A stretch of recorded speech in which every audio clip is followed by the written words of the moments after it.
안녕하세요. 공포학과 M교수입니다.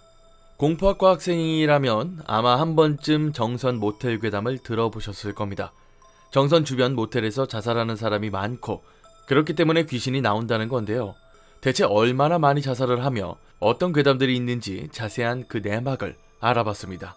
먼저 유명한 정선 모텔 괴담 한 편을 보시죠. 갑니다.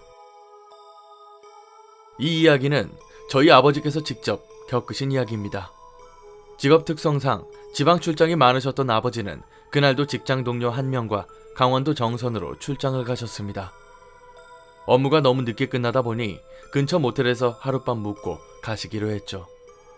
날도 어둡고 정선에서도 깊이 들어가 있는 지역이라 숙박업소를 찾기 힘들었는데 겨우겨우 모텔 하나를 찾을 수 있었죠. 굉장히 낡은 모텔이었지만 그래도 하루 쉴 수 있다는 생각에 모텔 안으로 들어가셨습니다. 프론트로 가서 인사를 하고 방 하나를 달라고 했더니 낡은 모텔의 이미지와는 다르게 굉장히 친절한 사장이 반겨줬죠. 모텔 사장이 3층에 있는 방을 소개해주며 방키와 세면용품을 건네줬습니다. 그 순간 같이 왔던 동료분께서 잠깐 기다리라고 소리를 치시더니 사장님에게 조용히 말하셨죠. 사람 안 죽은 방으로 주세요. 그 말을 듣는 순간 사장 표정이 싹 어두워지면서 아버지에게 드렸던 키를 돌려받고 슬그머니 다른 키로 바꿔주더랍니다. 방금 전까지의 친절함은 온데간데 없고 몇 층으로 올라가라는 말도 없이 카운터 문을 닫았죠.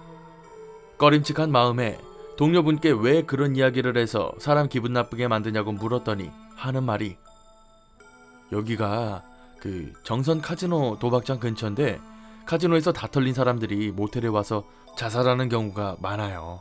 여기도 그런 사람들이 수두룩 했을 겁니다. 아까 보셨죠? 만약 내가 방 바꿔달라고 안 했으면 누가 죽어나간 방에서 잠잤을 겁니다.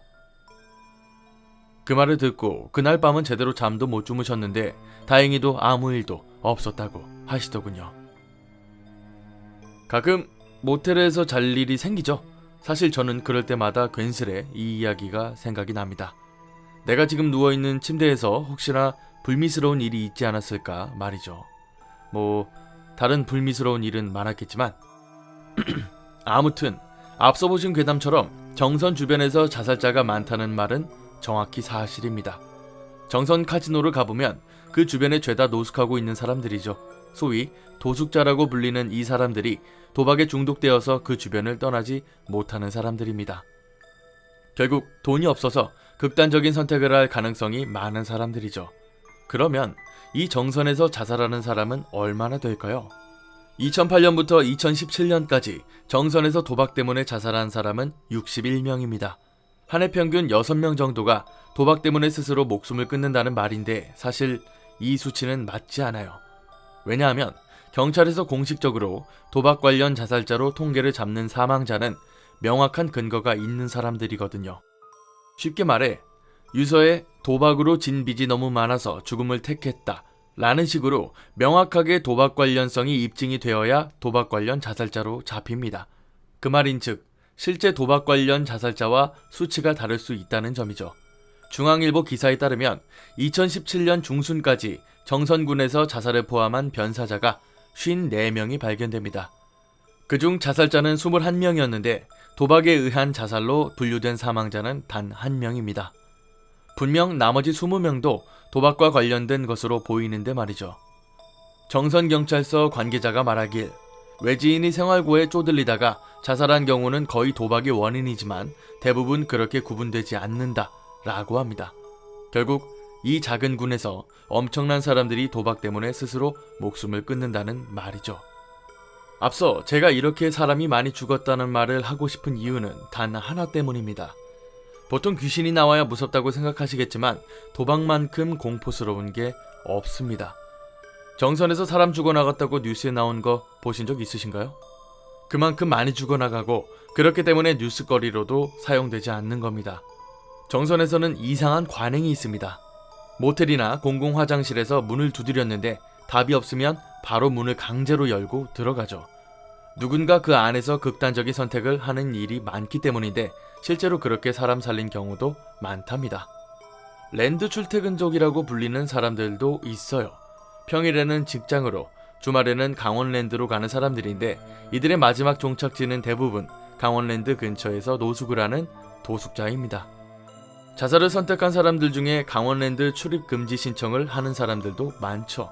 한 해에도 약 10,000명이 강원랜드 출입 금지 대상자로 오릅니다. 가지 마세요. 귀신은 나오면 그냥 기절하고 다음날 새나라의 어린이가 되면 되지만 여긴 한번 중독되는 순간 헤어나오지 못하고 공포 속에 살아야 합니다.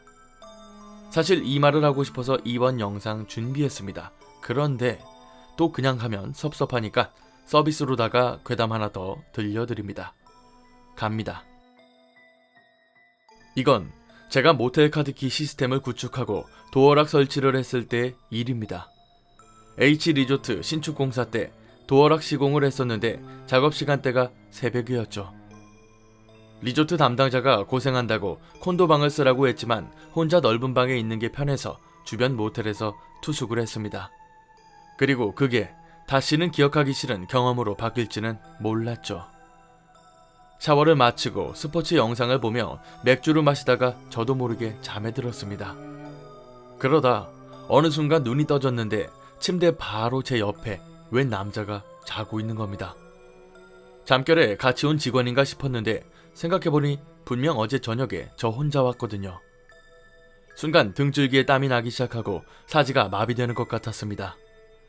그런 와중에 제가 누운 침대 반대편 쪽에서 통화 소리가 들렸습니다. 언제 도착하냐, 일이 바빠서 지금은 못 간다 등등. 분명 방 안에 혼자 있어야 하는데 사람이 옆에 누워있고 제 뒤쪽에서 통화 소리가 들렸죠. 그렇게 잠시 기절을 한 것처럼 눈이 다시 떠졌는데 침대 맞은편에 있는 소파에 웬 여자가 앉아있더군요. 그 생김새를 지금도 제대로 표현을 못하는데 혀가 가슴까지 내려와 있고 눈은 흰자밖에 안 보이는 여자가 말을 하면서 천천히 걸어왔습니다. 얘는 무슨 잠이 이렇게 많아? 나 보여? 혼자 왔어? 그 여자가 걸어오는 걸 보다가 또다시 졸도를 했습니다. 다시 눈을 떴을 때 짐만 챙겨서 모텔 밖으로 바로 뛰쳐나왔고 작업도 직원들에게 맡기고 정신없이 집으로 돌아왔습니다. 저는 믿습니다. 강원랜드 주변 모텔의 괴담이요. 제가 직접 겪었으니까요. 이날 이후 아무리 싸더라도 절대로 모텔에서 자지 않습니다. 절대로요.